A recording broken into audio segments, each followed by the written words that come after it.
I'm joined by boxer Rhys Edwards and his promoter Mo Pryor. First, Rhys, with you, another fight, another victory. Talk us through the fight. Well, started off good first round, outboxed him. Started him with a few shots. Which was obviously listening to Gary, opened him up, and then I got a stoppage in round 3. So good overall, good performance. This fight compared to your last fight, you seemed a lot more patient. You were trying to pick your shots a lot more. Yeah. Well, my first 2 fights, I was patient, and then I stopped some in my second. Thought I could do it again easy, and then I got a bit tired then. And then listened to Gary. This fight, just outbox him, and if it comes, it comes, and it did. So happy with it. And apart from the punch that caused the knockout, which was a spectacular punch, your footwork as well was really good in this fight. Yeah, it's just to be honest, just fast paced, just moving around him, not trying to knock him out, just pinging him with shots, and it worked. It was good. The uppercut, was that a punch you were looking for, or was it just a sort of punch just flowed naturally?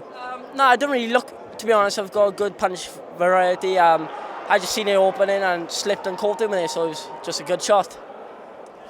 Mo, you're Rhys's promoter and manager. To tell us how you first come to know this young man. I work closely with Gary Lockett. I manage some of his fighters, and he told me about this exceptionally good young kid that he's got. Would I like to come down and see him?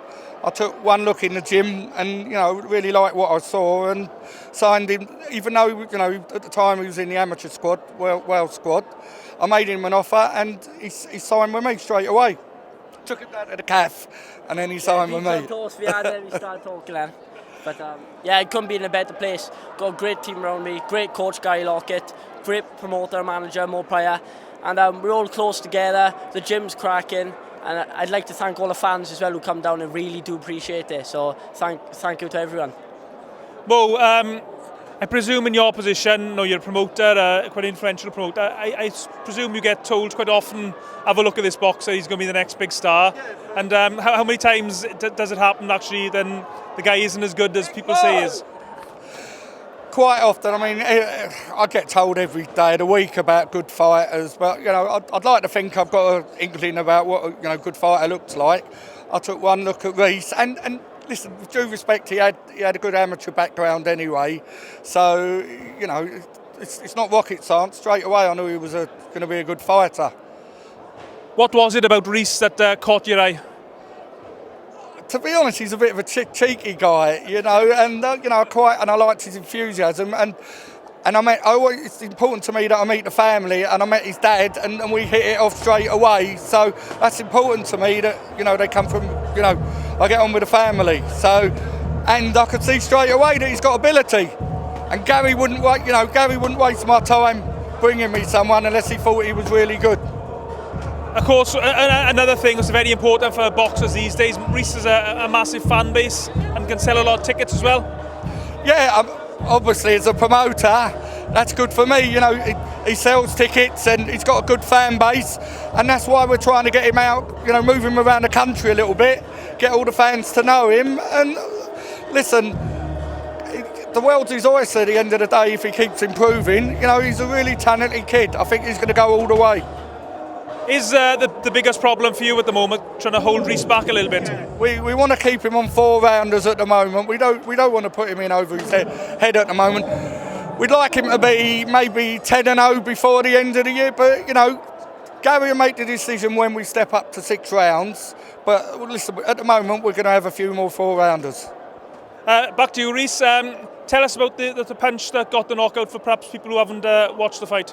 I slipped this jab and come up with a nice right uppercut, dropped him, and he didn't get up in time for the count, so I was happy with it. Good shot. Was that probably the best punch you've thrown in your professional career, certainly, maybe your amateur career as well, perhaps? Yeah, I'd say so far. My second fight, I caught a nice right uppercut as well, but that was a lovely shot, to be fair. So you got your promoter and manager there next to you. Where do you want to go next? You can tell the man yourself now. Well, obviously I've got a great team behind me, Gary Lockett, Mo, and they know what they do with me. Well, yeah. He's out on April the 13th. April the 13th in Yeovil. We've got a show in Yeovil, and we're going to get him out then, as long as he's okay and up for it. Yeah, they get me fights, and I just train hard and fight and do what I can do. I know I got a good team behind me, know what they're doing, so I just listen to them. It seems, Rhys, that obviously you're confident in yourself, but you obviously got total confidence in the guys around you as well, which obviously is very important. Yeah, well, obviously anyone can be talented, but if you ain't learning, you ain't fit, you ain't getting in, that skill can no matter. But training hard all the time, learning all the time. Got people around me who know what they're doing, so I'm ready whenever. So thank you both, and look forward to following on your journey, Rhys.